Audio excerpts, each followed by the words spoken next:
Hello and welcome to Trains in the Attic, and today we're back on Thumper Road.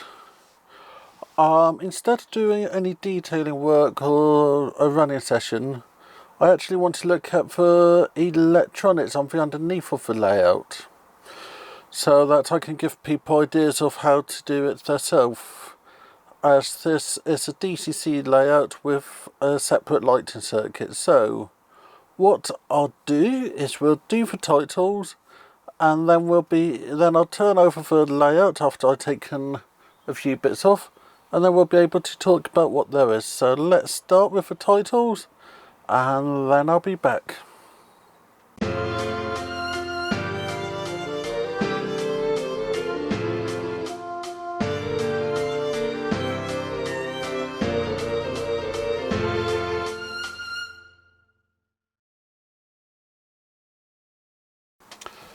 This layout is designed to be DCC'd and run on DCC circuit.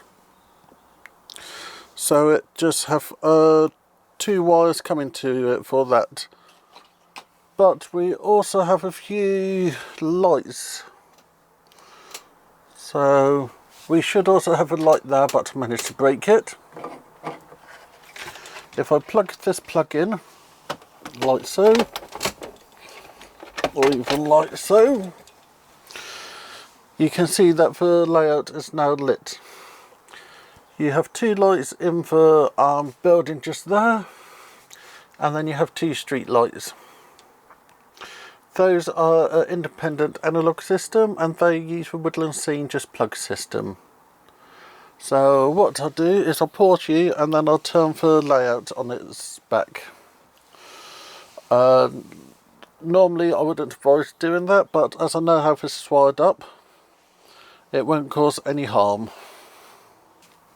So you can see that there's quite a few wires about. So I'll start off down. Actually, I'll start off on this side. So just here is a main DCC feed, which is this wire here coming out. This then gets distributed to the black and blue wires throughout, and then that goes to the track. You'll also see I have it going to this board here. This is my point decoder. This is a Digitrack model, and I can't remember which model it is, but that will be down at the bottom of the layout. So this is quite simple to operate. Once you have programmed it, you send in your address and the points will change. So you've got the DCC wire coming in there, and then your 2 point wires coming out there. Red and green are the two sides of a point, and then the white is a return. But different systems have different colour codes. So if we wander across to here, you can see I got an orange wire, a yellow wire. Then if we wander across here, you can see there's a second wire. And if I come down to here, these are Gauge Master Ultra Frogs. There'll be a link in the description. But what they do is you've got a little relay in there, two capacitors, two diodes, and a large resistor. So when you cause a short by the track going the wrong direction, this then causes the relay to swap states. So by causing the short, because the track is in the wrong state, this little bit will change. So if it was on the black wire, it will then change to the blue wire, or vice versa, and then the yellow go back. So this is sorting out for the frog polarity, and then that go back to the points. Then if we just move up here a tad, you can see where about the point is connected, and you can see that at the bottom we got white, green, red, but at the top we got black, green, red. That's because the point motors use a slightly different colouring scheme. They use a black rather than a white, and then you get some points which have green as a common, so just read your instructions. So we're now going to look at the lighting circuit. So we start off with this little box here.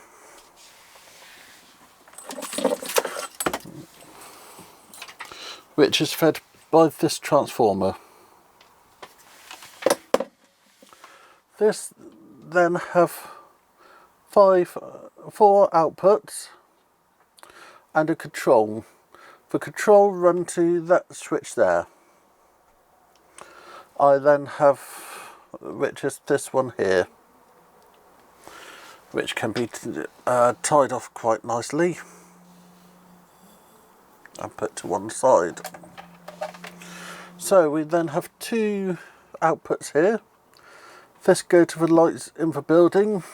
Then have this output here, which go to that little thing there, which then go to that there. Then it go to the three places I have the street lights. So we've got one just there, one up there, one up there, but that one there got broken off. If we zoom in on the control, on the just plug light hub, you'll see that there's actually four little knobs on it. This is so that we can brighten and dim the light so that you can get the effects you want. You also have areas to actually write on it. So you've got these little white boxes, so you can number the unit and number the thing.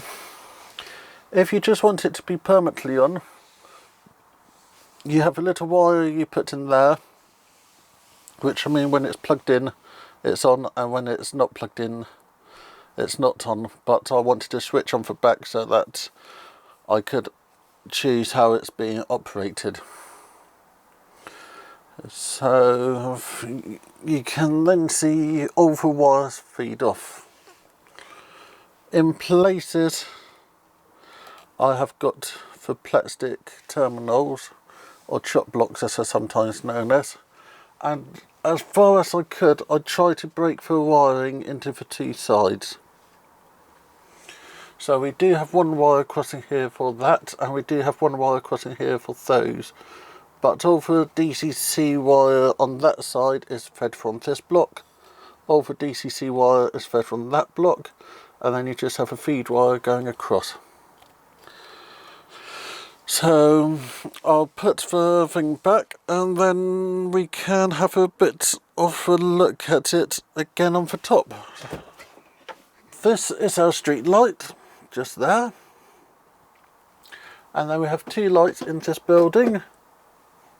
And then we have a street light just there. So I'll use the lights to create an effect so that it's night or day, or give an impression of twilight. Then if we look at the track, you can't actually see whereabout I have any of the wires connected.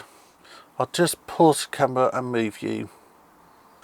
So looking down on this, we can't actually see whereabout any of the feed wires is, apart from on that little bit there. That's because I made a point of soldering on the underneath of the wire of the track, so that the wire is invisible. You can see the 2-point motors, and I can lift the lid off, and you can see we got all the wires on that side, so I'll just go and turn us around and we can look at the other one. So if I zoom us in,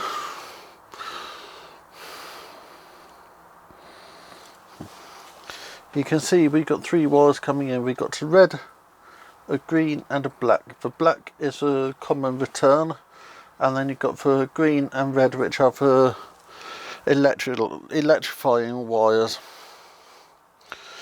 So I like with this how I have all the wires out of view.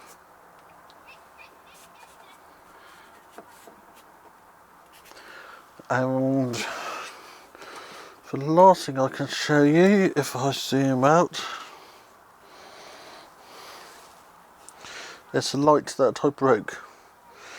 You can see that it has a nice lens on top, and then the wires come in the bottom. I could just leave this down, but it will never work again. But this was broken by my own stupidity. So now we have looked at the wiring on this layout. You can see compared to the main layout, the wiring is really easy. We have 2 feeds, which could easily just be 1 feed if you didn't want lights on the layout. So let's just pause the camera, move your position, and then we can finish off the video. So I have finished us in this position, as I just wanted to raise one last point with this layout. It's deliberately have a space underneath it so that we can have all the wires hidden. I bought this baseboard from scalemodelscenery.co.uk, so that's where I bought it from. By having this space underneath, it means that you can hide your wires, hide your point decoders, and hide everything else you need. You could just do it directly onto the board, but by planning ahead, you can try to keep stuff looking as simple as possible. So thank you for watching. Remember to like, subscribe, comment, and I'll see you all next time, which will be Wednesday for our live stream and chat. So that will be 8 o'clock British summer time. So thank you for watching, and I'll see you all on Wednesday. Thank you very much, Richard.